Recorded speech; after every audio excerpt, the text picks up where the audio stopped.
A R Rahman sir, आपसे तो उम्मीद नहीं थी। The great music director of Bollywood बहुत ज़्यादा सुर्खियों में आए हैं because recently A R Rahman ने बीबीसी को इंटरव्यू दिया, और जो इंटरव्यू ले रहे थे वो मुस्लिम कम्युनिटी के थे। उनका नाम था Haroon Rashid, if I am not mistaken.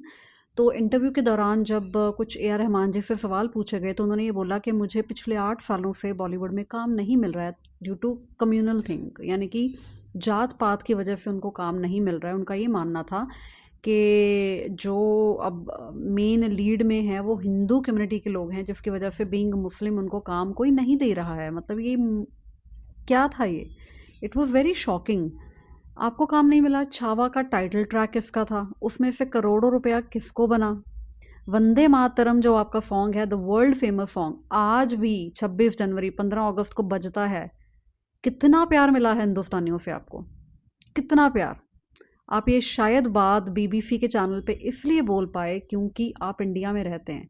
और मुझे ऐसा लगता है कि अगर आप कहीं मुस्लिम कम्युनिटी की कंट्री में रहते तो शायद ये बात आप कभी ना बोलते। अगर आपके साथ घट भी रही होती तो आप कभी भी ना बोलते, बिकॉज आप इंडिया में रहते हो जहाँ हिंदू कम्युनिटी इतना कुछ रिएक्ट नहीं करती और उनको फ़र्क भी नहीं पड़ता है। तो आपने ये बात कह दी।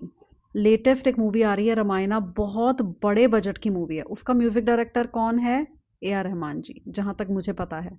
तो अगर आपको काम नहीं मिल रहा है तो ये सारी चीज़ें क्या है? और इतने सालों तक बॉलीवुड में राज आप करते आए हैं, कर रहे हैं, तो काम किसको मिला भाई? नए लोगों को भी चांस मिलना चाहिए। बहुत सारे म्यूजिक डायरेक्टर्स जो न्यू हैं, सिंगर्स जो न्यू हैं, मुझे लगता है सबको काम मिलना चाहिए। और अगर नए लोग आएंगे तो डेफिनेटली काम डिवाइड होगा। पर मुझे लगता है कि आप जितनी रॉयल्टीज़ लेते हैं, जितने गाने आपके स्पॉटिफाई पे या हर प्लेटफॉर्म पे बजते हैं, आप सब जगह से रॉयल्टी लेते हैं, आप छोड़ते कहीं से नहीं है। करोड़ों रुपए की प्रॉपर्टी आपने इंडिया से मिले प्यार से ही कमाई है, ये हिंदुस्तानियों के मिले प्यार से ही कमाई है। तो इस स्टेज में ये कह देना कि मुझे एक कम्युनल थिंग की वजह से काम नहीं मिला, लिटरली इट वाज डिसअपॉइंटिंग। मुझे लगता है कि जहाँ जिस कंट्री ने आपको इतना बड़ा फेम नाम दिया, उसके बारे में ऐसा कहना, वो भी उस प्लेटफॉर्म पे गलत था। रिसेंटली यूके में एक बहुत दर्दनाक हादसा हुआ जहाँ 14 साल की लड़की को मुस्लिम लोगों ने गैंग रेप किया। आप उसके बारे में क्यों नहीं बोले कि सिख लड़की के साथ गलत हुआ है? आप वो बोले ही नहीं। आप ये कह रहे हैं कि छावा मूवी एक प्रोपेगेंडा थी जहाँ पर औरंगजेब की इमेज को नेगेटिव दिखाया गया, तो आपने मूवी का टाइटल ट्रैक बनाया ही क्यों? अगर एक बंदा गलत था, उसकी इमेज रियलिटी बताई गई है, तो उसमें गलत क्या है? क्योंकि वो मुस्लिम था इसलिए आप कह रहे हैं? Very very bad.